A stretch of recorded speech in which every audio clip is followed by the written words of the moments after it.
Olá, e hoje nós vamos falar sobre a química das reações. As reações químicas vão ser aquelas que envolvem alterações nas substâncias. Como nós já comentamos, isso é diferente, né, de uma reação física. Por exemplo, quando uma substância ela muda de estado, né? Por exemplo, quando o gelo derrete. Isso é uma reação física, né? Há apenas uma mudança no estado da matéria. Ela passa de sólida para líquida.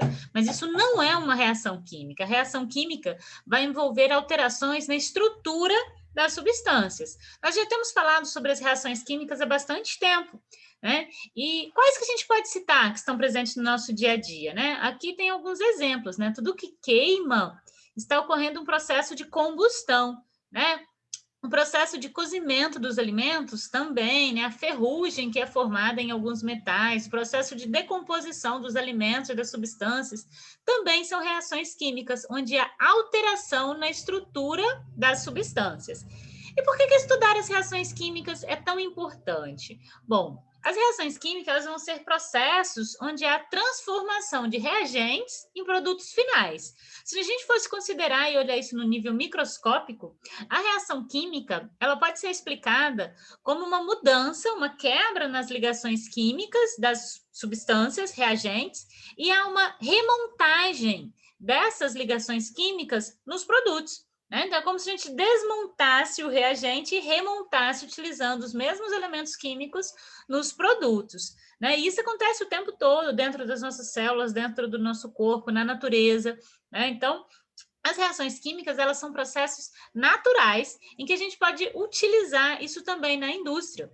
Então, conhecer as reações químicas contribui não só para a gente desenvolver e criar novos materiais, mas também novos medicamentos. Né? Todos os remédios e medicamentos que nós ingerimos estão relacionados à produção de substâncias através de reações químicas. Né? Além disso, isso também causa um impacto, né, relacionado a determinada indústria no ambiente. Porque se uma substância ela é produzida, a gente tem que pensar também no seu descarte. Né? Como que isso vai ser descartado depois, né? Então, entender isso permite com que nós possamos cobrar também o posicionamento das indústrias com relação à solução, né, desses problemas que são gerados por causa da produção de alguns materiais. Bom, nós vamos falar sobre reações químicas na indústria. Mais especificamente, nós vamos falar sobre a produção da amônia, produção do plástico e sobre os processos de obtenção de alguns tipos de metais. A produção de amônia, ela está relacionada a um processo largamente utilizado hoje na indústria e é a reação química entre o nitrogênio e o hidrogênio. Então, nitrogênio mais hidrogênio, onde ocorre a formação da amônia. Produção de plástico, né? Quando nós falamos plástico, é uma classe de compostos químicos que são sintetizados e são conhecidos como polímeros, né? Então, são várias partezinhas que são sintetizadas formando um composto químico maior, que nós chamamos de polímero. Já com relação à obtenção de alguns metais, né, para a gente obter o ferro, principalmente, o alumínio, o cobre, vários outros tipos de metais, é preciso que inicialmente a gente separe esse metal da rocha onde ele é encontrado, né? Ele é encontrado na forma de mineral. Então, nós precisamos extrair esse metal do mineral onde ele é encontrado na natureza, onde vai ser transportado e vai ser extraído posteriormente. Primeiro, então, nós vamos falar sobre a produção da amônia. Esse processo ele foi desenvolvido numa escala, né, em laboratório, ele foi realizado em laboratório pelo químico alemão Fritz Haber, esse daqui da imagem, que viveu até o ano de 1934, e ele foi aprimorado na indústria por um outro químico, que é esse alemão, Carl Bosch. Essa reação química que eu mencionei, né, ocorre entre o N2, que é o gás nitrogênio, mais o N2, que também é um gás, formando a amônia, que é o NH3. A síntese, ou seja, a produção da amônia, ela foi muito importante, principalmente durante a Primeira Guerra Mundial, né, para a produção da munição, produção de bala, de revólver, de canhão. Né? A própria pólvora, ela está relacionada também com a amônia. Então, a primeira produção em grande escala foi durante a Primeira Guerra Mundial, relacionada à munição, artilharia que ia ser utilizada na guerra. Posteriormente, a amônia também foi utilizada como matéria-prima na produção de fertilizantes nitrogenados. Por quê? Para as plantas poderem crescer, elas precisam da utilização do nitrogênio. Isso acontece na natureza, quando as bactérias elas pegam o nitrogênio do ar e transformam, né, em componentes do solo, e as plantas absorvem para poderem crescer. Então, quando isso foi feito industrialmente, houve um grande avanço na agricultura, porque agora a gente não precisa de esperar que isso acontecesse naturalmente, né? A gente poderia adubar o solo com esses fertilizantes nitrogenados e estimular o crescimento das plantas. A produção de plástico. Como eu mencionei, o plástico ele vai ser o nome que é dado a vários tipos de compostos químicos que são esses polímeros, né? Então, polímero vão ser várias cadeias, né, de algum tipo de material. Esses polímeros eles vão ser obtidos através dessa reação aqui, que é chamada de polimeração, né? Onde várias partezinhas, que são os monômeros, vão sendo agregados e vão crescendo este polímero. Existem polímeros naturais, por exemplo, a borracha, né, que é extraída da seringueira, e até mesmo do DNA. O DNA também é um polímero, né? Aliás, a borracha, que é extraída da seringueira, ela foi o primeiro polímero natural que foi utilizado pelo homem, né? Então, durante muito tempo, o homem extraiu, né, esse látex aqui que ele escorre da árvore, de uma espécie de árvore, que inclusive ele é muito comum, né, no norte do Brasil, e utilizava isso para produzir a borracha, né? Fazer pneu, até mesmo brinquedo, né? Então, vários materiais eram produzidos a partir desses polímeros naturais, dessa borracha que era extraída da seringueira. Hoje, boa parte do plástico, né, vai ser produzido artificialmente nessa realização da reação de polimeração. Então, a produção desses polímeros sintéticos permitiu a criação de materiais que não existiam na natureza, né? Então, a gente começou a produzir o polietileno, que é feita a garrafa PET, né? O plástico utilizado na fabricação de brinquedo, garrafa, sacola, até mesmo nylon, né? Que é um tipo de tecido que se parece com a seda e vai ser utilizado na produção de roupa. Então, até a nossa roupa pode ser produzida assim, né? De maneira artificial. Mas isso também levou a um problema. Como isso não ocorre na natureza, o plástico ele não é natural, ele não decompõe com facilidade, né? Então, isso gera a produção de lixo, uma grande produção de lixo. Né? E o plástico, ele demora, eu destaquei aqui, né, que ele demora pelo menos 100 anos para poder ser decomposto. E, ultimamente, a gente tem, nos últimos anos, né, a produção de plástico ela tem sido exagerada e a gente tem usado isso de forma indeliberada, né? Então, a gente tem utilizado de grande quantidade e isso é descartado de forma incorreta, causando vários desastres ambientais. Agora nós vamos falar sobre os processos de obtenção de alguns tipos de metais. Primeiro, a obtenção do ferro. O metal, o ferro, ele está presente no minério de ferro, que é obtido a partir de uma série de processos. Esse daqui é o minério de ferro, né? Um dos tipos, essa é a hematita, e o ferro vai ser extraído através da dissolução desse minério em um solvente apropriado, através de reações químicas de alta temperatura, né? Então, esse minério ele vai ser colocado nessas grandes caldeiras, né? Então, eles vão ser colocados aqui e vão ser levados a altas temperaturas. Quando esse minério ele atinge uma alta temperatura, é possível separar o ferro do restante. Então, esse aqui é o ferro gusa, né? Que é o metal que é de interesse para a indústria, e é separado a escória, né, que é o restante desse mineral que não vai ser utilizado pela indústria. Então, no caso da extração industrial do ferro, a partir da hematita, que é esse minério aqui em cima, as reações químicas elas vão ocorrer em altas temperaturas nesses fornos industriais, que são chamados de altofornos.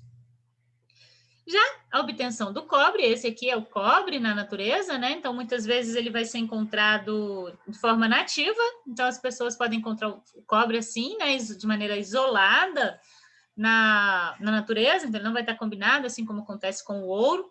Porém, ele também pode ser encontrado na forma de minério. Quando ele não é encontrado assim, né? Quando ele está na forma de minério, junto com outras substâncias químicas, formando misturas, ele precisa ser extraído. E ele vai ser extraído através dessa reação química que é chamada de ustulação. Essa daqui, né? Onde nós temos sulfeto de cobre, então o cobre está junto com o enxofre. Quando ele reage com o oxigênio, nessa reação química do sulfeto de cobre junto com o oxigênio, o enxofre reage com o oxigênio, isso é uma reação de simples troca, né? formando dióxido de enxofre e o cobre fica isolado. Então, esse cobre que é isolado é que vai ser utilizado pela indústria, né? A gente utiliza o cobre de várias formas, né? A gente utiliza os fios de cobre na indústria de tecnologia, né? Ele também é feito vários tipos de materiais, né? De vários tipos de objetos que a gente utiliza de cobre. Essa reação de ustulação vai ser aquela cujos reagentes obrigatórios são sempre o gás oxigênio e um sulfeto. Nesse caso, na ustulação do cobre, vai ser o sulfeto de cobre. Essa reação química, ela vai ocorrer dentro de um forno especial, onde passa uma corrente de ar quente nessa mistura. O sulfeto, nesse caso, vai estar presente no próprio minério de interesse, que se chama calcocita, e o principal componente dessa calcocita é o sulfeto de cobre. Agora, a obtenção do alumínio. O alumínio ele vai ser obtido no minério que se chama bauxita. É esse daqui, que vai estar presente no solo. No processo de produção, na obtenção do alumínio, primeiro vai ser gerado o óxido de alumínio, que é chamado de alumina, e depois o alumínio metálico ele vai ser purificado, né? Isso, obviamente, causa vários impactos ambientais. A gente pode observar isso nessa figura, né? Você tinha uma floresta com alta biodiversidade, né? E precisou realizar um desmatamento, uma remoção dessa floresta, uma remoção da biodiversidade para tirar o seu principal componente, que é o solo, né? A bauxita está presente no solo, então é preciso remover, né, revirar esse solo. Isso leva muitos anos, muitas décadas, né, quando existe recuperação dessa área. Então, a partir da bauxita ocorre a mineração, que é na primeira etapa. Da mineração é retirado a alumina, que é chamada de alumina impura, e a partir de uma reação de filtração vai ser separado a alumina pura e as impurezas. As impurezas vão ser descartadas, né? Enquanto a alumina pura vai passar por um processo de reação química chamado hidrólise. A hidrólise vai separar o alumínio metálico do gás carbônico. Agora nós vamos falar sobre a classificação de alguns tipos de reações químicas. Nós vamos falar sobre as reações de síntese, de decomposição, em que um dos tipos da reação de decomposição é a hidrólise, né? A hidrólise da água. Vamos falar de reações de precipitação e de oxirredução. Reações de síntese e decomposição, nós já falamos sobre ela, né? A reação de síntese é quando dois compostos simples, a gente pode observar isso na primeira figura, formam uma molécula mais complexa, né? Então, é o que acontece aqui com a formação da amônia, né? O N2+. 3 moléculas de H2 vão formar 2 moléculas de amônia. Então, eu tenho moléculas simples nos reagentes que formam moléculas complexas nos produtos. Já a reação de decomposição ou de análise é exatamente o oposto, né? Você tem moléculas complexas aqui nos reagentes que formam moléculas simples nos produtos, né? Aqui tem um exemplo, a água oxigenada. Ela pode ser quebrada formando água e o gás oxigênio. Então, a gente percebe que no reagente eu tenho uma molécula maior, mais complexa, e nos produtos nós temos 2 moléculas que são mais simples. Um exemplo disso é a hidrólise da água, né? Então, aqui tem 2 moléculas de água, né? H2O, que vai ser quebrada através de eletricidade, por isso que o nome é eletrólise da água. Essa especificamente, ela precisa da energia elétrica para que ela aconteça, né? Então, quando você tem a água e induz essas correntes elétricas, ela vai ser quebrada em 2 moléculas de H2 e 1 molécula de O2. Já a reação de precipitação, ela vai acontecer quando 2 substâncias vão reagir formando um precipitado. O que é isso? É uma substância que é insolúvel naquele solvente, né? Então, olha aqui um exemplo. A reação entre o cloreto de sódio e o nitrato de prata também forma um sólido branco, que é o cloreto de prata. Outro exemplo. O iodeto de potássio, que ele está colocando aqui, né? Em uma solução de nitrato de chumbo, que é o que já estava aqui embaixo, os dois são incolores. Quando você mistura os dois, acontece uma reação química e forma um precipitado, que é o iodeto de chumbo, que ele não se dissolve, então ele fica sólido aqui no fundo, né, da vasilha. Então, isso é uma reação de precipitação, quando forma essa substância que fica aqui no fundo. Essa reação tem várias aplicações industriais, principalmente no tratamento de efluentes, que são substâncias como se fossem os resíduos, né, os lixos que são produzidos na indústria. Nessa situação, o sólido que vai ser gerado, ele vai ser coletado e separado através ou de filtração, de decantação ou de centrifugação.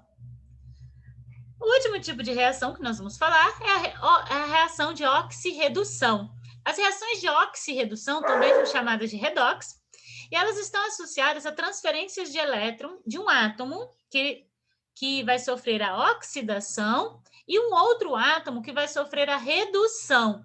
Ou seja, uma substância que tinha ganhado elétrons, ela passa por uma reação de redução, enquanto a substância que cedeu elétrons passa por uma reação de oxidação. Complicado? Nem tanto. Vamos dar uma olhada. Aqui eu tenho o ferro que está reagindo com o oxigênio. Sabemos que isso é uma reação de síntese, né? Eu tenho ferro mais oxigênio, forma o óxido de ferro. É isso que acontece aqui quando enferruja o material, né? O ferro que fica em contato com o oxigênio vai formar o óxido de ferro, que é a ferrugem.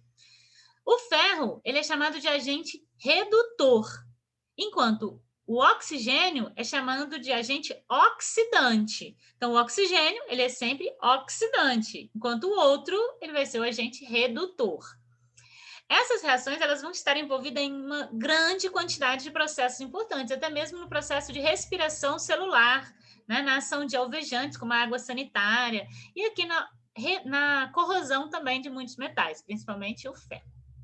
Um outro tipo de classificação das reações químicas é nós chamá-las de exotérmicas ou endotérmicas. O que tem a ver, né? Essas reações, essa classificação, ela vai estar relacionada à absorção ou à liberação de energia. Transformações químicas em que a liberação da energia vai ser chamada de exotérmica. Exo é de fora, né? Térmica de calor, porque a principal forma de liberação de energia é o calor. Né? Então, as reações de combustão, que são aquelas que queimam, são reações exotérmicas, elas liberam calor e a gente sente isso, né? Já as reações que absorvem calor ou absorvem energia vão ser chamadas de endotérmicas. Um exemplo é o cozimento dos alimentos. Né? Então, o calor ele vai ser transferido aqui de fora, ele vai passar para dentro dos alimentos, ocorrendo reações químicas. Então, são reações químicas endotérmicas. Por quê? Porque esse material está absorvendo a energia. Bom, e é isso. Qualquer dúvida, podem me enviar.